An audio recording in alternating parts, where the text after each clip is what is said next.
again, everyone, and welcome back to Reddit Aliens. I'm John, and as always, thank you so much for being here. Straightforward topic today. Let's see what you got.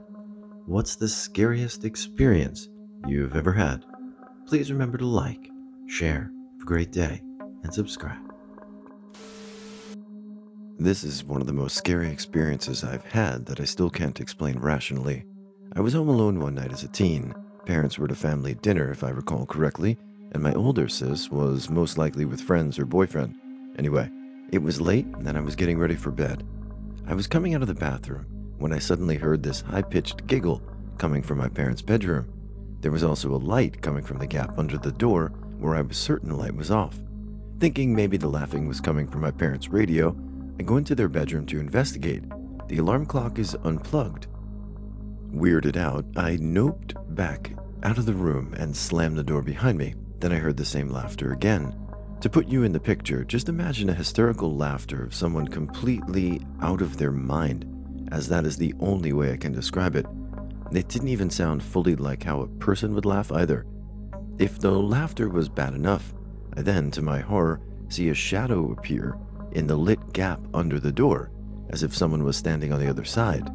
Needless to say, I screamed and ran out of the house in my PJs and waited for about half an hour in the garden for my family to get home. I explained what had happened, obviously, but other than my family being a bit freaked out, nothing much else was said. I still bring it up to this day and still feel chills thinking about it. A few other odd things happened in our family home, but nothing as scary as that. It's over 90 years old, so no doubt it has a history we don't know of. Paranormal history, I'm not sure, but that laughter didn't seem natural to me. It almost felt inhuman. Last summer, I, 25 male, witnessed my house burned in one day due to a wildfire destroying everything I ever had and everything I've owned. After 8 months of traveling and getting better from this shit, I started dating a girl, 23 female. I kinda knew from high school. After some months, she made me feel better than I ever felt in my whole life. She was, and still is, really exceptional from every other person in my life. So, as it was natural, I fell in love. That scares me the most. Life was pretty simple before I felt anything like that. I'm really happy when we were together, which is not so often because of some serious medical issues she's dealing with, but pretty depressed when we are apart. And every time we can't talk much, I get even more depressed and scared to the point I go numb and don't feel anything at all. This is something that really scares me. I always fear that one of these times I might never feel like that again. I might lose that feeling, or do something to lose her. Sometimes I wish I had never asked her out, so I wouldn't know how it is to feel that way. What was it the old bards said? It's better to have loved and lost than never to have loved at all. Keep it in control, but allow yourself to love.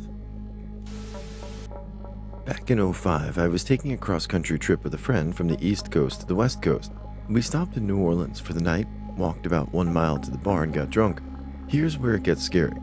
When we left the bar, we got turned around and wound up walking around New Orleans and getting more and more lost. Keep in mind, this was way before everyone had GPS on their phone and most businesses were closed. Sometime about 3 a.m., I really had to poop and saw a gas station up ahead. It was one of those gas stations where the bathroom was outside behind the gas station. Sketchy enough in the middle of the day, but terrifying at 3 a.m. My friend went inside to ask for directions while I made my way to the bathroom. About 2 minutes in, I heard some noises coming from outside. Sounded like a bunch of guys. Sure enough, the door to the bathroom slams open and a bunch of gangster-type dudes come in. I can't see what's going on because I'm in the stall, but there's lots of yelling. I finished wiping and flushed, and that's when the yelling stopped. It was at this point I thought, oh no, they know I'm here. I opened the stall door to see 4 big black guys standing over another dude who was covering his head with his hands and kneeling on the ground. He looked pretty beat up. I didn't see a gun or anything, but I was staring at them, staring at me. So here I am, 22 years old, 5'7" drunk white guy, 10 feet from the door, but I'm blocked in by 5 guys staring at me.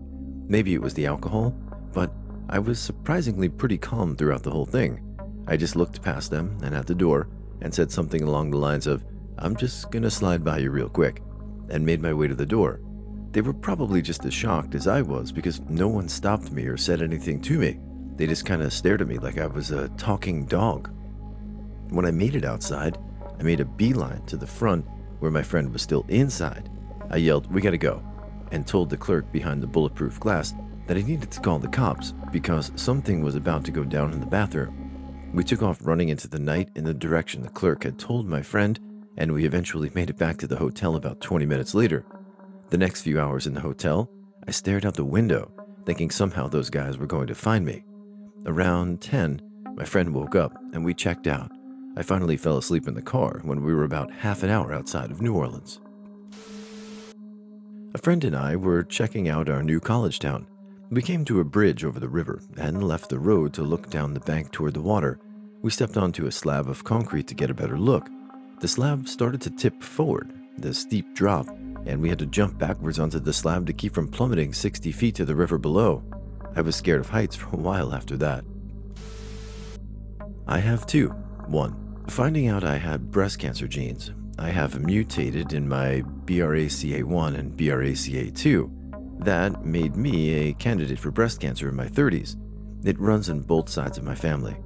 Found this out because my mom and I had to get tested after she found a lump in her right breast. Not cancer, but my grandma on dad's side survived it. 2. Finding out my brother was in a coma. He got drunk and his bio mom didn't take the keys to his four-wheeler. He drove and hit a rock, and the thing landed on him. He had to be resuscitated 2 times, and he has memory issues now, all because his bio mom wanted to be cool. I was paralyzed from the waist down until I was a medical miracle for healing beyond what medical science understood. It has seen me sober for over a decade and turned into the thing that helped me find inner peace and self-love I'd sought for the first 39 years of my life. I was scared enough to be a better version of myself to avoid any repeat incident at all similar to that one. Thanks for the compassion, though. I was doing overnight security in a little hospital, more like a few doctors' offices with an ER attached. I was patrolling the basement and going through an area that usually had the lights turned on, but they were off that night. For funsies, I decided to just use my flashlight rather than turn the light on. I swept my flashlight through a window into the waiting room, and there was a see-through man staring back at me inside the room. Well, after my brain turned back on after 3 seconds of terror, I realized I had caught my own reflection in the glass because of the flashlight, and I've been laughing about it ever since. Other than that, it would be an old man who came into the ER with really bad nosebleed.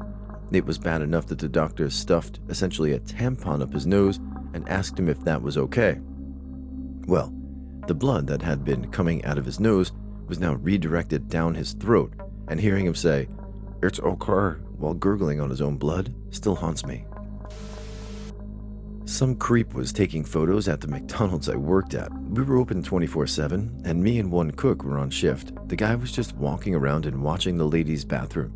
So I asked the cook, she's a female, and she inspected the bathroom. He had a hidden camera in all the stalls. We called the cops. Now he's doing some years for trafficking child porn and invasion of privacy, and I don't remember the rest. I feel bad for the kids. This story goes a bit back to about 5 years while I was serving. Another friend of mine and I were put on guard duty. We were standing next to each other when suddenly we heard a loud scream behind us. We both froze and looked at each other in a pretty terrifying way. I was sure it was far away from us, from what I could make, but we couldn't investigate as it was outside. It was 3 a.m. We were concerned that maybe something happened to someone, and so we called the one in charge. But he brushed it off, saying it was probably an animal. We didn't hear anything in the news the next day, so probably that. I used to be a night porter in an old-ass hotel. I think it was built in like the 1700s as some lord's country house. During the winter, the place was closed, but they still needed someone on site to make sure nothing caught on fire and whatnot. And that was me, alone, in a haunted-looking building. All work and no play makes Jack a dull boy.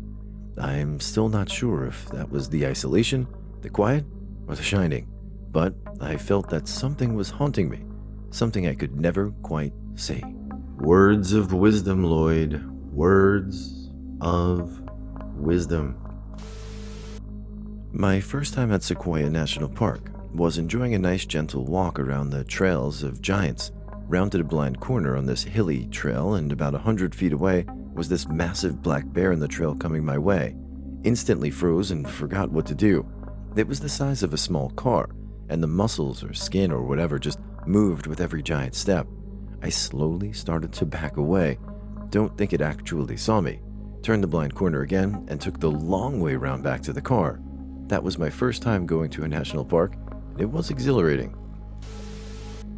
Rolling my canoe into a near freezing water. After the initial shock, I just sank to the bottom and wanted to take a nap. Brain kicked in. I pushed myself off the lake bed to the surface, grabbed the boat, and saw the guy I was with go under. Got him and swam back to the shore using the capsized canoe as a float. Once ashore, we made it to a nearby housing and crawled our way to the showers. We sat in the hot shower, sobbing. I was chased through the dark woods and down the mountainside in Silver Plume, Colorado, after watching the prettiest meteor shower by two hoverbike-esque type floating craft whose rider had on what appeared to be gray hazmat chemical suits. During the frantic pursuit down the twisted and winding trail, I failed to spot a sharp curve and ran straight off a steep cliff edge, clipping a pine tree on the way down, which probably saved my life, and landed on a rocky old tailing pile. Amazed that I'd survived the fall, I turned to watch on as the speeder bike whizzed past me overhead, cracked my tailbone, but didn't dare move for hours, as within mere minutes, more of these hovercrafts arrived in the vicinity, seemingly indifferent now to my whereabouts. I observed as the entities dismounted and wandered around the forest, occasionally stopping, retrieving tools, and digging in the ground, taking samples of everything around. I watched them work like this, filling and securing small containers back on their speeders for the next 4 to 5 hours in stunned silence until the dawn broke, and they finally decided to F off and zoom away in the same manner they had appeared. In the initial moments after my tree smash crash, I'd managed to turn off my phone after realizing I hadn't died from that fall.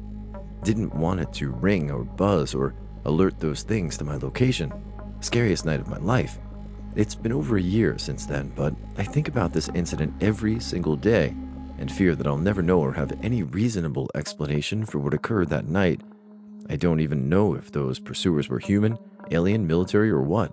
Really irks me to imagine what would have happened if they'd actually run me down. Turns out I wasn't the only one to see these things that night either. Anyone ever experience anything like this? I've also finally transcribed the whole bloody ordeal, including as many of the details I can remember. If anyone's interested in the tedious, extended, long take, go for it. This post was like a fever dream. I had to reread it a couple times to really understand it, but that's pretty wild. We would probably love to hear more about this, so whenever you want. Just happened tonight, actually. I was on my way home from band practice, and my drummer drove me home. We were talking about singing and vocals and giving each other constructive criticism, helping each other out and whatnot. We turned onto a street right before my home street, so he can drive right out on the main road instead of going through my whole neighborhood. And as he turned the corner onto the middle road that connects both of the streets, there was a dude walking on the side of the road, dressed in a long black cloak. And mind you, it's almost midnight, and nobody was on the roads at all. And as we passed, this guy looks me straight in the eyes with an angry expression, and I tell my driver to speed it up a bit because that made me highly uncomfortable. So he starts driving a bit faster. He then glanced in his rearview mirror and said the dude was walking towards us. We both have suspicion about this dude, but didn't know what to think of it. We just assumed this dude had bad intentions. So I quickly grabbed my gear and my guitars out of the back of his truck, and as I'm closing the hatch and cap, I quickly looked behind me to realize this dude was already within 20 to 25 feet of me and was walking fast. In a hurry, I grab my guitars, my drummer speeds off, and I get the F out of the road and run towards my garage or makeshift studio. I drop my guitars inside and realize I forgot some gear up by my front porch, so I grab my pocket knife just in case this dude was hostile and sneak up to the front of my house. I get to the porch and grab the rest of my gear with my knife in hand, and it seems he disappeared. Didn't know where, didn't care, but God, that was effing creepy.